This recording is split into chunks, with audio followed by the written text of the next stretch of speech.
Whether it's during a sad movie you swore you'd never tear up in, or a heart-wrenching breakup following your first love, crying may seem like a strange physical response to your emotional turmoil.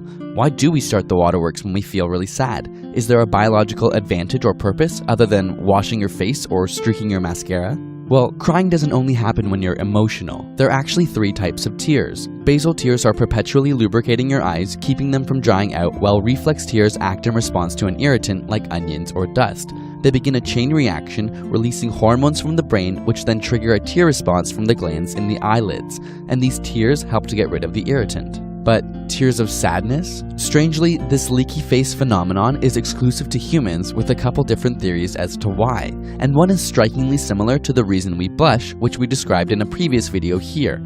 In many cases, emotional tears are able to act as a signal to others of our genuine sadness or distress. That's not always easy to fake. Your tears blur your vision, essentially handicapping any aggressive or defensive actions, sending those nearby a signal of need, appeasement, or attachment.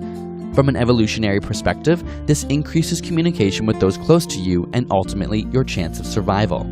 Some experiments have even taken photos of people crying and made copies with the tears digitally removed. Not surprisingly, people rated the pictures with tears to be more sad, while the ones without were often confused with puzzlement, awe, or other expressions. But what about tears of joy? Well, perhaps they aren't so different. After all, tears of happiness may still be used as social signals for how we feel and are thought to strengthen bonds between people.